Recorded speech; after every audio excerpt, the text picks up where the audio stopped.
नमस्कार, सी न्यूज़ भारत देख रहे हैं आप। मैं हूं अखिलेश पांडे। वक्त हो चुका है न्यूज़ आर का। उत्तर प्रदेश में 58,000 ग्राम पंचायतें हैं। पूरे देश में जितनी भी ग्राम पंचायतें हैं उनमें करीब 23% ग्राम पंचायतें यूपी में हैं।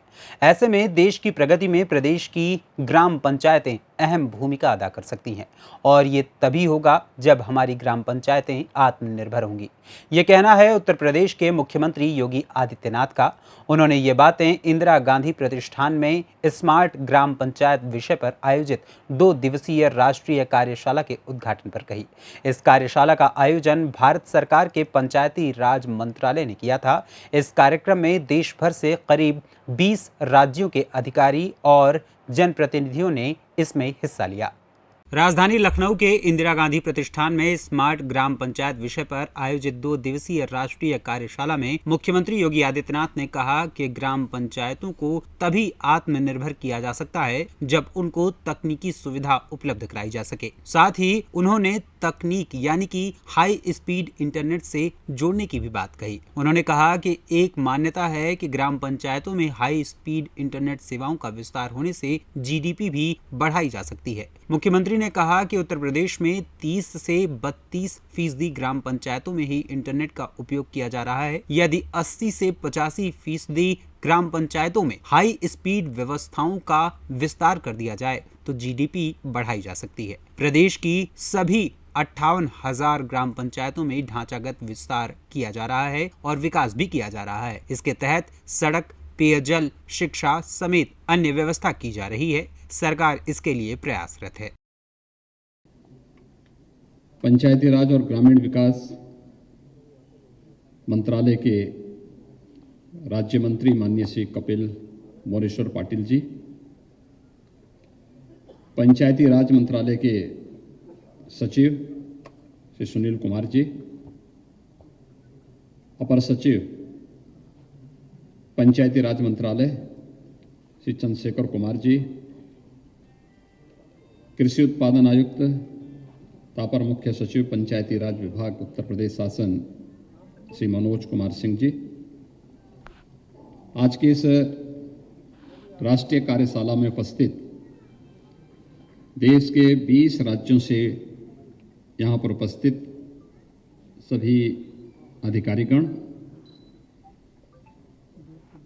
जनप्रतिनिधिगण,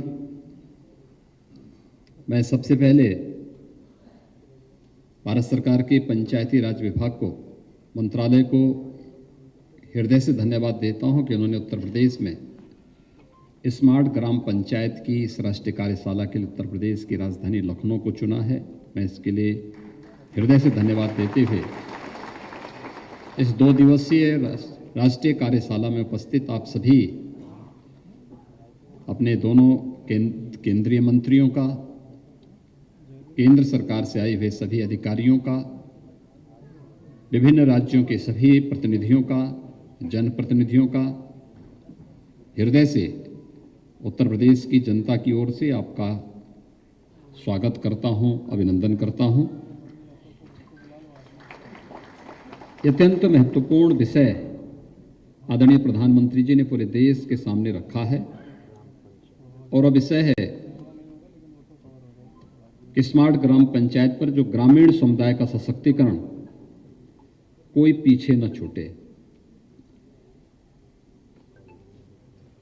यानी आज की स्थिति में एक समग्र विकास की इस अवधारणा को प्रस्तुत करने वाला विषय देश के सामने है। और उन स्थितियों में जब यहाँ पर मुझे यह अवगत कराया गया है कि राष्ट्रीय स्तर पर कार्य करने वाली वे तमाम संस्थाएं, सरकारी और गैर सरकारी क्षेत्र में जिन लोगों ने ग्रामीण विकास के क्षेत्र में कुछ नया किया है, वे सभी इस दिशा में कार्य कर रही हैं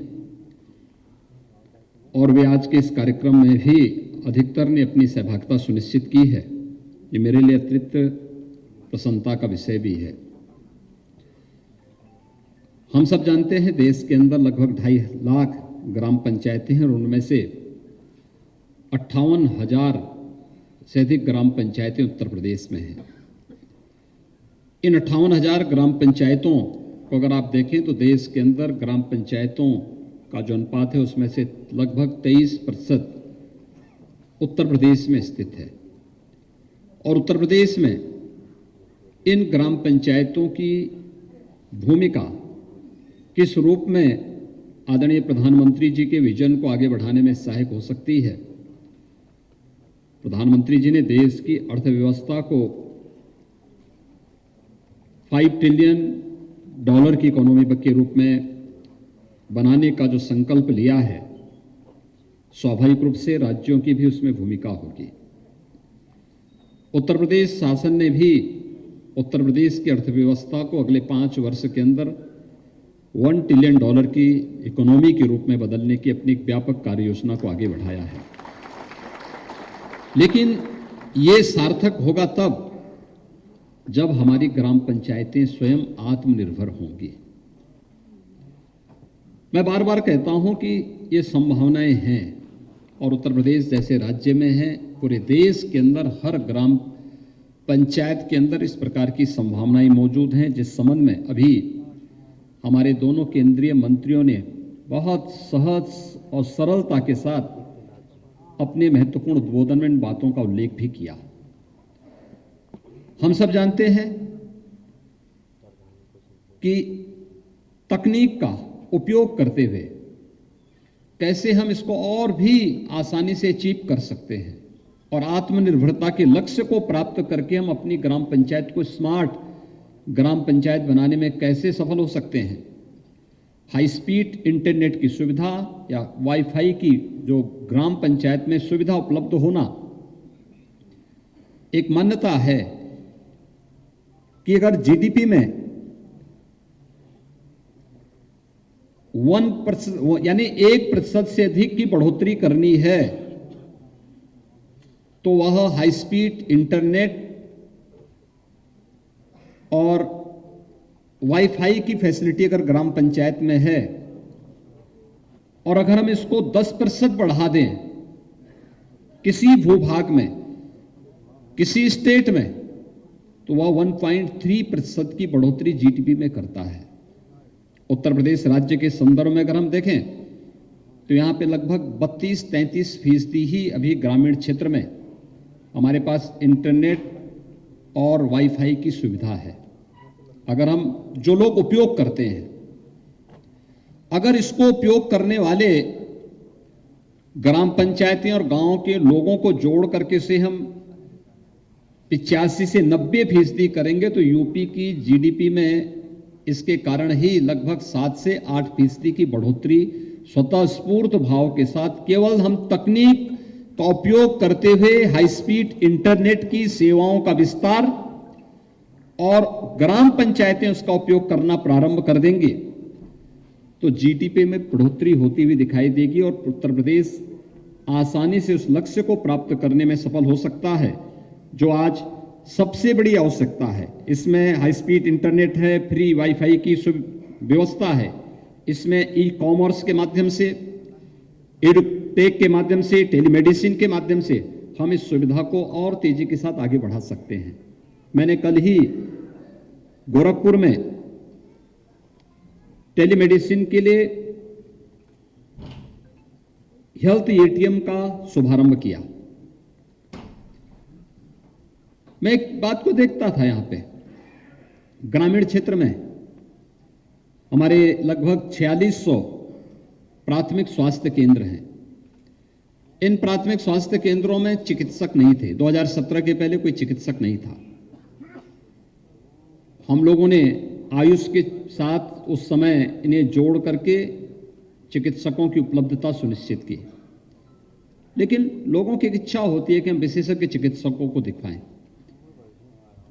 हम लोगों ने 2020 में इन सभी प्राथमिक स्वास्थ्य केंद्रों के लिए एक व्यवस्था अनिवार्य की कि हर रविवार को 4 से 6 विशेषज्ञ चिकित्सक, जिसमें फिजिशियन हो, जनरल सर्जन हो, गायनिकोलॉजिस्ट हो, पीडियाट्रिशियन हो और भी कुछ इस प्रकार की स्किन से जुड़े हुए कुछ डिजीज हैं, इन सब से उनके लिए भी चिकित्सक वहां जाएं। केंद्र और राज्य सरकार की सभी स्वास्थ्य संबंधी योजनाओं को वहां पर लागू करें और एक मुख्यमंत्री आरोग्य मेला का शुभारंभ किया। वो इतना लोकप्रिय हुआ कि हर रविवार को पूरे प्रदेश के अंदर 3 से 4 लाख लोग उन आरोग्य मेलों में जाकर के स्वास्थ्य की सुविधा का लाभ लेते हैं, लेकिन यह केवल रविवार के दिन ही हो पाता है। मैं इसके बारे में बहुत दिनों से देख रहा था, क्या हो सकता है, कैसे हम तकनीक को अपना सकते हैं। तो मेरे सामने इधर आया था हेल्थ एटीएम का एक बहुत अच्छा कॉन्सेप्ट आया, कल हम लोगों ने शुरू किया।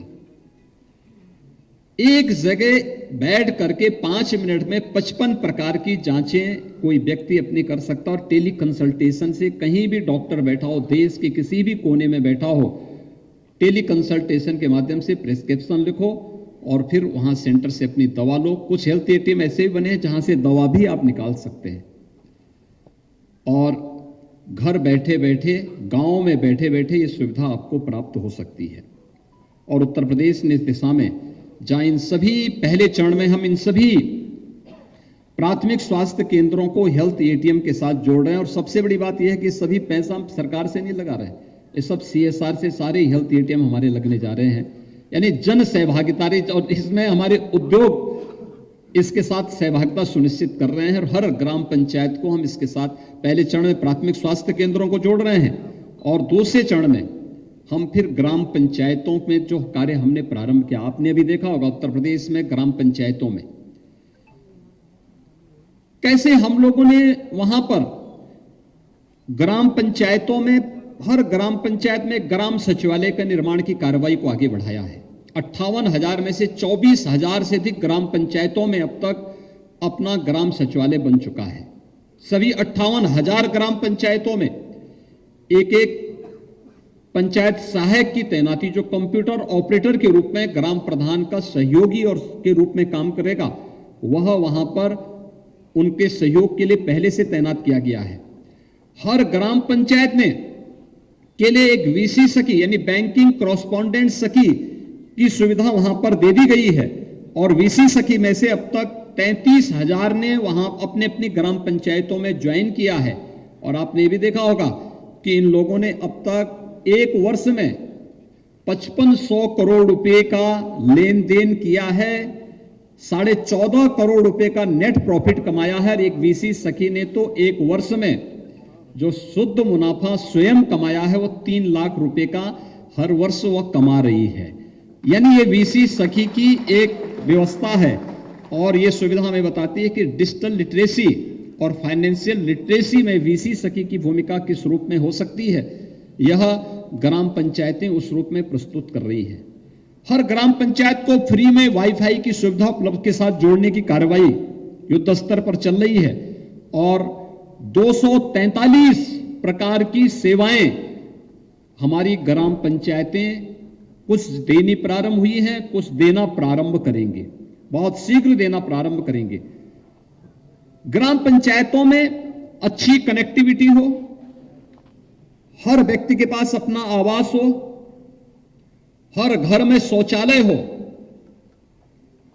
आज उत्तर प्रदेश के किसी भी गांव में आप देखेंगे तो रात्रि के समय में हर घर में, पूरे गांव में LED स्ट्रीट लाइट से पूरा गांव जगमगाता हुआ दिखाई देता है। उत्तर प्रदेश के किसी भी ग्राम पंचायत को अगर आज के दिन पर आप देखेंगे तो यह LED स्ट्रीट लाइट से पूरा ग्राम पंचायत दिखाई देता है।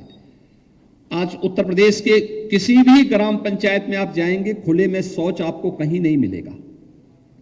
स्वच्छता है, और स्वच्छता के इस लक्ष्य को प्राप्त करने से क्या लाभ हुआ। मैं कल पूर्वी उत्तर प्रदेश में था, और पूर्वी उत्तर प्रदेश में मैं कल देख रहा था, यह सीजन था जब पूर्वी उत्तर प्रदेश में इंसेफ्लाइटिस से मौतें होती थी। हर वर्ष 1200 से 1500 मौतें होती थी, और 40 वर्ष में 50,000 बच्चों की मौतें हुई। कल मैं गोरखपुर जनपद के डाटा देख रहा था। वहां पे जब हेल्थ एटीएम का शुभारंभ करने के लिए मैं गया एक प्राथमिक स्वास्थ्य केंद्र में, तो मैंने उनसे पूछा, भाई जेई और AES की क्या स्थिति है, इंसेफ्लाइटिस की क्या स्थिति है। इस वर्ष केवल 40 पेशेंट आए, उसमें से मात्र 7 जापानी इंसेफ्लाइटिस थे। लखनऊ से सी न्यूज संवाददाता कवि तिवारी की रिपोर्ट। फिलहाल इस खबर में इतना ही। देश दुनिया की तमाम खबरों के लिए देखते हैं सी न्यूज़ भारत। हर खबर आपके साथ, आपके हाथ।